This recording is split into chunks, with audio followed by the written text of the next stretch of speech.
Thank you for sticking with us through that commercial break, Mr. Speaker. We're happy to be back for the continued presentation. We then went on to demonstrate in this documentary another indisputable fact that, one, Canada has the fewest homes per capita in the G7, even though we have the most land to build on after 8 years of this Prime Minister, and that we built more homes in 1972 than we built last year. In fact, in 1972, we had 22 million Canadians. Last year, we had 39 million. In other words, we've doubled the housing price, we doubled the population while reducing the number of homes we're building because of the massive bureaucracy the Prime Minister continues to build up. And as a result, the number of homes relative to the number of families who need them is in stark decline. Now, what do you think is causing this? Well, the rising cost of building a home. And what are those costs, Mr. Speaker? In Vancouver, for example, what would you say is the leading cost of building a home? Is it land, labor, lumber, or even the profit of the builder? No, it's government. The cost of permits, delays, consultants, red tape, taxes, all of these costs add up to more than all of the other costs combined. They add up to $1.3 million for every newly built home. In Montreal, the city has blocked 25,000 new homes in the last 2 years. In Winnipeg, the courts had to shoot down a decision by the City Hall to block 2,000 homes right next to a transit station that was built for those homes. Why? Because the city councillor said his constituents did not want neighbours. And many Ontario municipalities have raised development charges 900%. 900%? Have the cost of servicing communities gone up 900% over the last several decades? I'd like to see why. Now, granted, those decisions are municipal, but they are federally funded because the Prime Minister happily forks over billions and billions of dollars more, rewarding bureaucracies for blocking the way. For example, he's created this new housing accelerator fund. After 2 years and $4 billion, it hasn't completed a single solitary home. Recently, the minister had a great photo op in the city of Halifax in your province, Mr. Speaker, and boy, did we ever need a housing announcement there, because after 8 years of this Prime Minister, there are now 30 homeless encampments in that city. 30. Can you imagine that? Would you ever, Mr. Speaker, you're from Nova Scotia, would you ever have imagined that you'd have 30 homeless encampments in Halifax? 8 years ago, if I told you that would have happened, you wouldn't have believed me. But this is 8 years of the misery and poverty that this Prime Minister has imposed on our people. So we were all a little bit relieved when all of a sudden the minister decided he was going to show up and do something on housing. And he announced millions of dollars for the Liberal mayor. And what did we find out the money was for? Hiring more bureaucrats. Then we have another point of order from the honourable member for Elmwood-Transcona. Thank you, Mr. Speaker. I had asked if the leader of the Conservative Party was trying to run and hide from the Q&A, but I didn't get an answer. Will he be leaving time for us to ask him questions about his dissertation? It's not a point of order, but we know that that will be moving on to the next item at about 5:42. So the honourable member does have unlimited time. The honourable leader of the official opposition.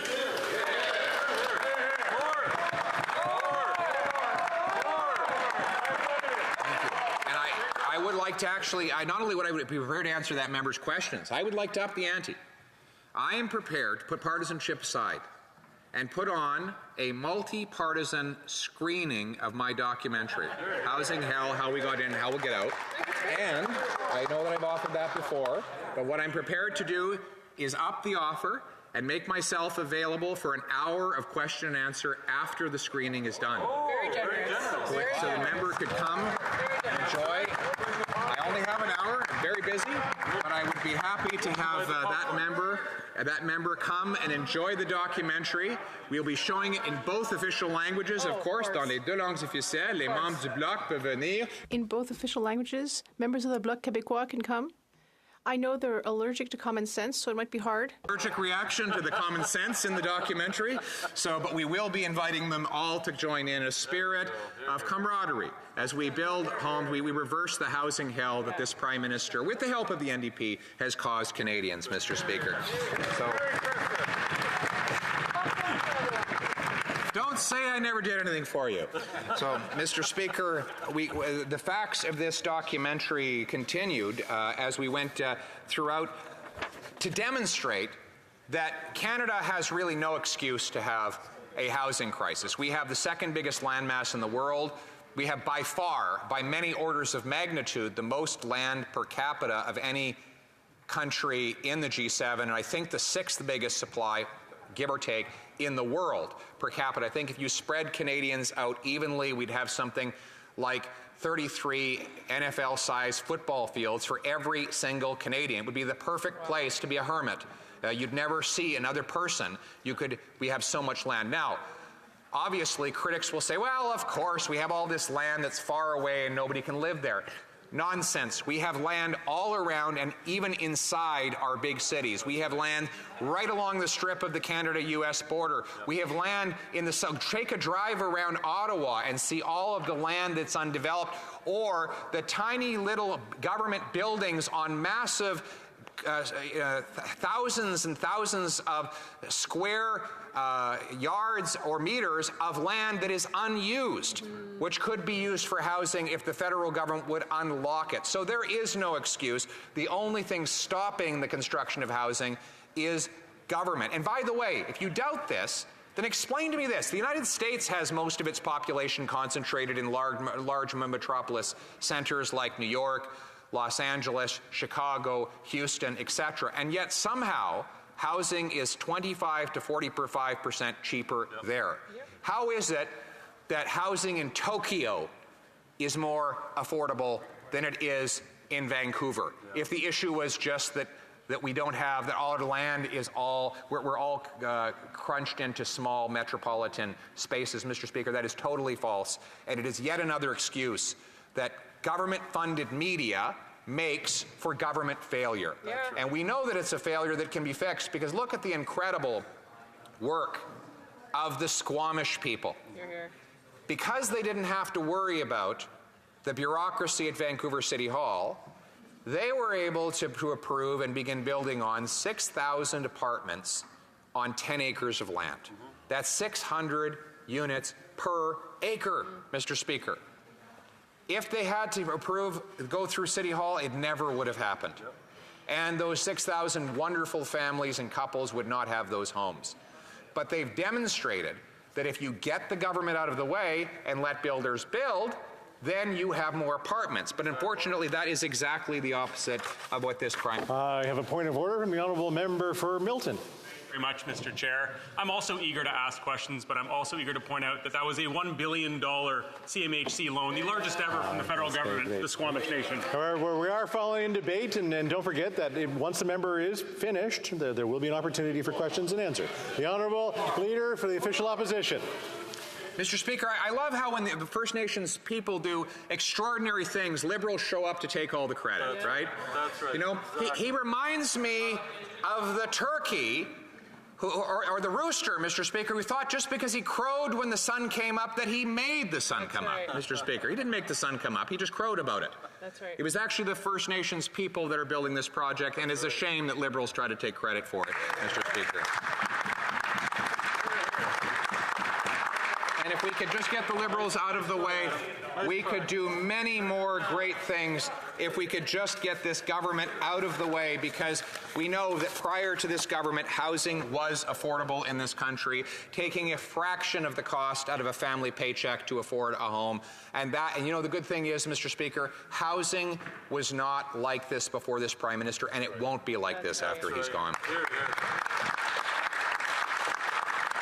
Now, the second cause of the housing hell, which I pointed out in my documentary, was the rampant money printing that the government unleashed.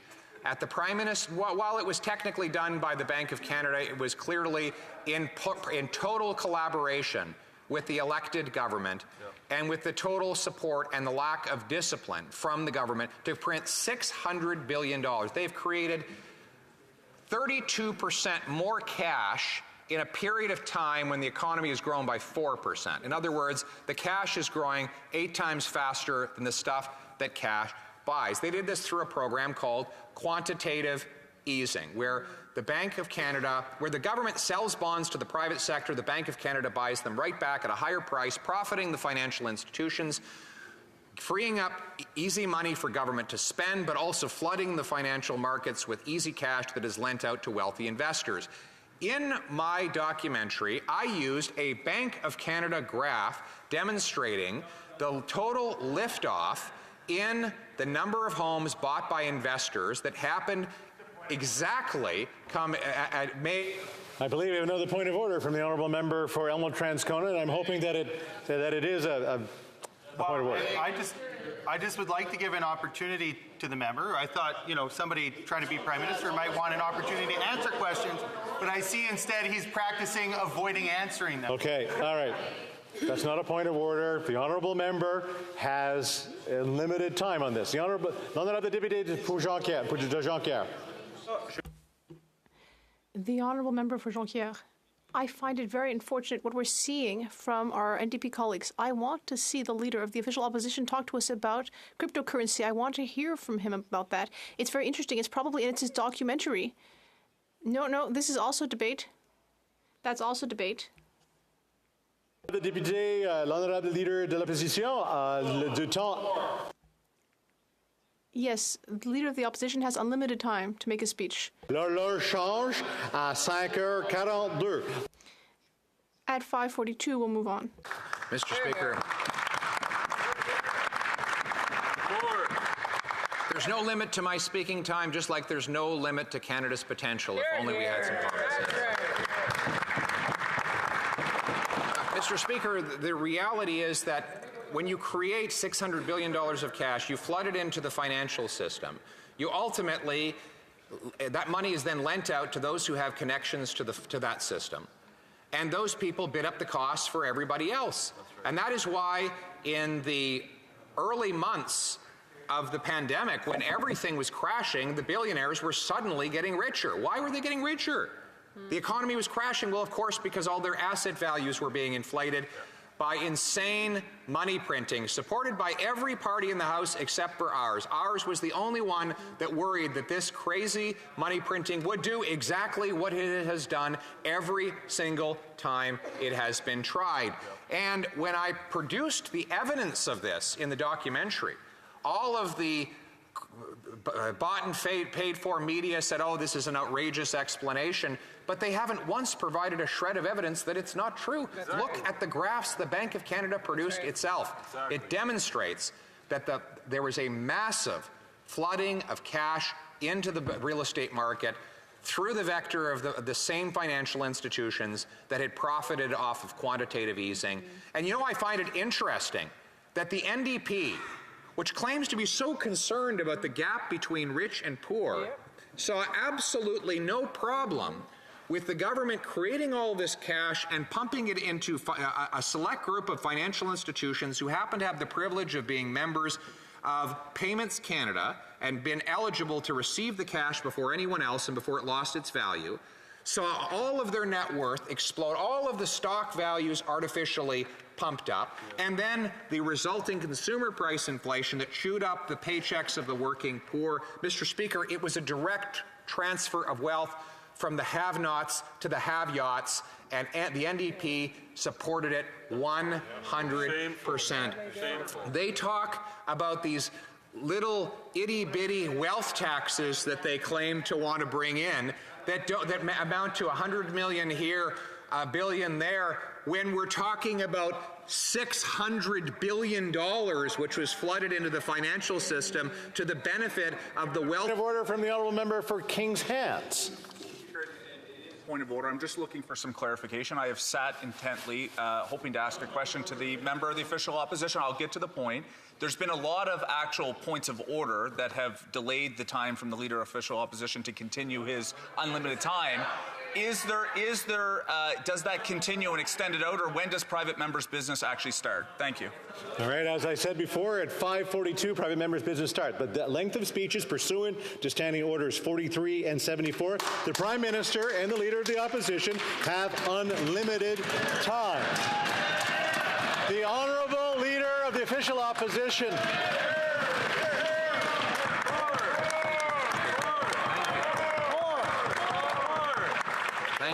Mr. Speaker, and every time I get interrupted, I think of something else to say. And so it just prolongs my remark. And maybe that's, in fairness, maybe that is the goal of the members across the way who seem to be, in fairness, and I appreciate it, quite enjoying the presentation. So I thank them for being part of this today, Mr. Speaker. But as I was saying, I find it incredible that the NDP, which claims always to be so concerned about the gap between rich and poor, has expressed zero concern with the central bank ballooning the asset values and the net worth of the super rich by creating cash and burning the purchasing power of our working class people, taking money from wage earners to billionaire asset owners, is not exactly what you'd expect in the name of a working class party.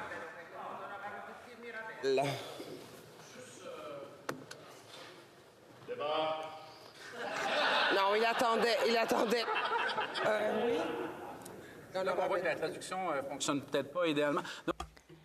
Well, regarding the standing orders, we know that private members' business will start at 5:42 p.m. I wanted to know if the leader of the official opposition continues until 5:42, whether he'll come back tomorrow to answer questions. It's up to the leader of the official opposition to decide if he goes on tomorrow. Chef de l'opposition. And yet, the NDP was happy to see all of these financial institutions and billionaires increase their wealth, not because of the invention of any new great product, but because they had government shoveling printed cash into their vaults. Madam Speaker, we believe in entrepreneurial capitalism where, yes, you can make money by producing goods and services that make other people better off. That's right. They believe in state crony capitalism, where you get rich by favors from the state. You don't. We believe in that people should be able to make money. That's right. They believe that people should be able to take money. We want businesses that get ahead by having the best product. That's right. They want businesses that get ahead by having the best lobbyist. We want businesses that are obsessed with consumers. They want businesses obsessed with politics. I have another point of order. The honourable member for Elmwood-Transcona. Thank you, Madam Speaker. I noticed the leader of the Conservative Party doesn't want to answer questions. He's ditched his glasses. His hair is getting more voluminous. Is he trying to replace the Prime Minister? The member has unlimited time, and he is taking his right. The honourable leader of the opposition. Madam Speaker, I can understand why the NDP is so sensitive, because their betrayal of the working class people they so long claim to represent is becoming more and more clear the longer I speak. They are desperately to silence that voice. But Madam Speaker, everywhere I go, I meet working class New Democrats, people who voted for the NDP their whole lives, who say they betrayed me, and that is why I'm standing with the common sense conservative.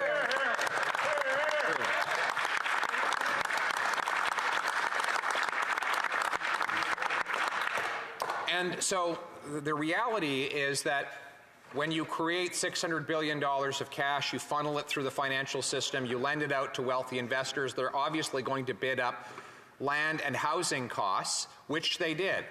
Now, one of the critiques of the bought and paid for liberal press gallery of my documentary is to claim that it was COVID that caused housing prices to go up. Well, first of all, that doesn't explain why they went up so much more in Canada than in all the other countries in the world where they also had COVID. Secondly, it doesn't make any sense. All of the phenomena related to COVID should have brought house prices down. Immigration was ground to a halt, wages dropped, job losses occurred, a recession happened. All of those things are typically associated with declining house prices, not rising prices. And not only, don't just take my word for it, CMHC predicted in spring of 2020 that these COVID phenomena would lead to a 32% drop in house prices. Yeah. So what caused the market to reverse what would otherwise have been such a serious drop and instead turn into a 50% increase in 2 years in house prices? Well, obviously, it was the massive flood of new cash into the financial system which got lent out, and we need to have accountability for that. Now, why does this matter? Given that the quantitative easing program seems to be over for now, we have to elect a government that will never allow the you never use the central bank as a personal ATM to print cash, inflate costs, and destroy the purchasing power of the working class. And when I'm Prime Minister, we will get the central bank back to its core mandate of stable, low prices, not paying off politicians' spending. That's common sense. Now, Madam Speaker, what we're really talking about here is common sense. I'm proposing common sense measures that are attracting the support of Canadians across the political spectrum and in every corner of the country. Let's start with my first priority of common sense, which is to bring home lower prices. How are we going to do that? We're going to start by axing the tax. Let's axe the tax. Everything the Prime Minister said about the carbon tax has proven false. First, he said the tax would never go above $50 a ton. Well, it's now gone above that already, and he admits he's going to quadruple it. Gross. It's going to go up to $170 a ton, plus there will be a second carbon tax caked on top of it, which will have the effect of quadrupling the current tax from roughly, depending on the province, 15 or 16 cents a litre up to 61 cents a litre. That is his radical and insane plan, fully supported by the NDP.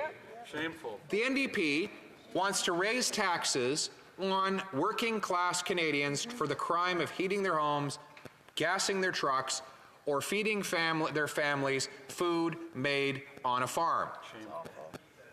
So that's the choice in the next election. We are going to have a carbon tax election. Yes. Yeah, we are. And the Prime Minister can avoid it, can try to avoid it all he wants. Have another point of order from the Honourable Member for King's Heads. I'd like to seek unanimous consent to ask the member opposite a question specific on what he's talking about right now.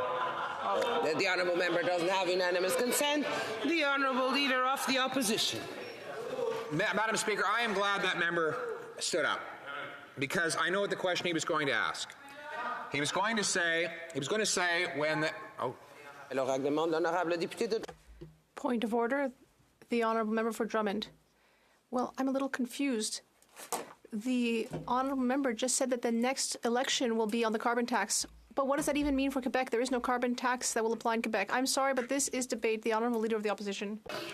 Madam Speaker, I know the member for King's Heads was going to ask me about the monstrous Axe the Tax rally I held in his community. Yes, he was. That's what he was going to do. He was going to ask me about the roughly 1,000 people that crammed into that room, and boy, were there great people. If I could pay the member a compliment, he represents some great people. Yeah, they are wonderful common sense people, but Mr. Speaker, I'm afraid they are very unhappy with that member.